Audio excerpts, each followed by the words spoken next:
আসসালামু আলাইকুম, সবাইকে জানাচ্ছি শুভ সকালের শুভেচ্ছা। এই তো আমি ঘুম থেকে উঠে রাইস কুকারে ভাত বসিয়ে দিয়েছি ভর্তা দিয়ে। তারপর পেঁয়াজ মরিচ কেটে নিয়েছি ভর্তা আর ডিম ভাজির জন্য। এই তো আমি ডিমটা ভাজি করে নিব। যদিও সকাল সকাল ভাত খুব একটা খাওয়া হয় না, খুব শখ করে মাঝে মাঝে ভাতটা খাওয়া হয়। আর যদি হয় গরম গরম ভাত, আলু ভর্তা আর ডিম ভাজি, তো মন্দ হয় না, বেশ ভালোই লাগে।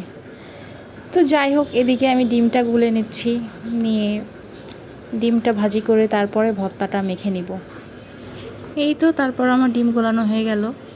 কড়াইয়ে পরিমাণ মতো তেল দিয়ে দিব। তেলটা গরম হয়ে গেছে, এখন আমি ডিম দিয়ে দিব। ডিমটা ভাজি করে তারপরে আমি ভর্তার প্রিপারেশন নিব। যদিও সকাল সকাল ঘুম থেকে উঠে এই কাজগুলো করা একটু কষ্ট হলেও সব কিছু মিলায় যখন পরিবার নিয়ে সব কিছু উপভোগ করা যায়, আসলে সেই মুহূর্তটা আমার কাছে অনেক ভালো লাগে। তারপর এই তো আমি একটা ডিম ভাজি করে উঠায় নিছি, তারপরে আর একটা ডিম ভেজে নিচ্ছি। এই তো ডিমগুলো আমার ভাজি করা হয়ে গেল, এখন আমি পিস করে নিব নিয়ে। আর আলু ভর্তা করব যখন, আমার কাছে মনে হয় শুকনা মরিচ ছাড়া আলু ভর্তাটা মজা লাগে না। তো আমি এখানে শুকনা মরিচ ভেজে নিচ্ছি, নিয়ে শুকনা মরিচ দিয়েই ভর্তাটা আজকে মাখবো। তো এই তো ভর্তা মাখার জন্য মরিচ ভাজা হয়ে গেল, আলুগুলো আমি ভাত থেকে উঠিয়ে নিয়েছি। তারপরে এখন আলুটা ম্যাশ করে আমি শুকনা মরিচ আর পেঁয়াজ দিয়ে তার ভিতরে সরিষার তেল দিয়ে আমি ভর্তাটা মেখে নেব। এই যে আমার ভর্তা রেডি। তো আমরা এখন খাওয়া দাওয়া করব। তো খাওয়া দাওয়া স্টার্ট করে দিলাম। এই যে আমি খাচ্ছি, বেশ মজা ছিল কিন্তু। ভর্তা, ডিম ভাজি, ভাত। এই যে আমার ছেলে ভাত খাচ্ছে একা একা, যদিও সে একা একা খায় না, আজকে খুব শখ করে একা একা খাচ্ছে। তারপর এই তো আমি দুপুরের রান্নার প্রিপারেশন নিচ্ছি। এখানে ভাত বসিয়ে দিলাম রাইস কুকারে। ডাল হাত মাখা করে রান্না করব প্রেশার কুকারে, একেবারে সব কিছু পেঁয়াজ মরিচ আদা রসুন সব কিছু দিয়ে বসিয়ে দিলাম। আজকে আমি ডাল রান্না করব আর মাছের ঝোল করব। তো এখানে ডাল বসিয়ে দিলাম, পাশের চুলায় আমি মাছটা ভেজে নিব। মাছটা ভাজি করা হয়ে গেলে আমি মাছটা ঝোল করে নিব। গরমের দিনে আমার কাছে মনে হয় এই খাবারগুলাই বেস্ট। তো এই তো ডাল রান্না হয়ে গেল, এদিকে মাছটা ভাজি করে নিলাম। তারপরে এই যে অফ ক্যামেরাতে আমি মাছের ঝোলটাও করে ফেলছি, যদিও এটা আমি ভুলে গেছিলাম। তারপর এই যে ডাল নামিয়ে নিলাম, মাছের ঝোল আমার হয়ে গেছে। এই যে সব কিছু কমপ্লিট। এখন আমি আমার বাবুকে গোসল করাবো, তাকে গোসল করায় ফ্রেশ করলাম। তারপরে আমি এই তো গোসল করে আসলাম, এসে নিজে একটু ফ্রেশ হয়ে নিলাম। তারপর এই তো দুপুরে খাওয়া দাওয়া করে একটু ঘুম দিলাম। ঘুম দিয়ে উঠে নুডলস রান্না করব বাবুর জন্য।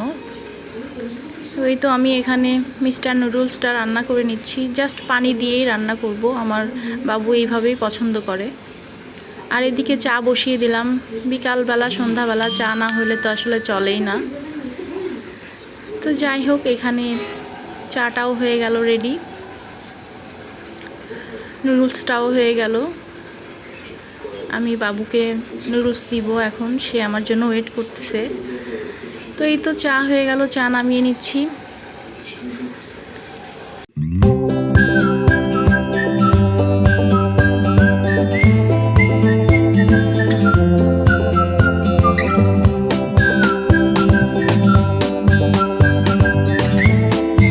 তারপর এই তো নুডলস রেডি, বাবু এখন খাবে, নিয়ে বসে পড়ছে, সে নুডলস খাচ্ছে।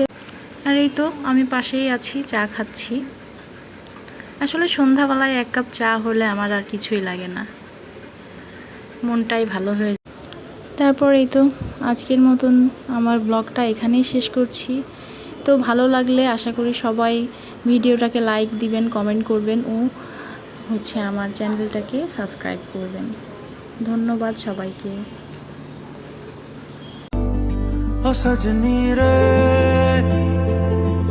कैसे कटे दिन रात, कैसे हो तुझसे बात, तेरी याद सतावे रे। ओ सजनी रे कैसे कटे दिन रात, कैसे मिले तेरा साथ, तेरी याद सतावे रे।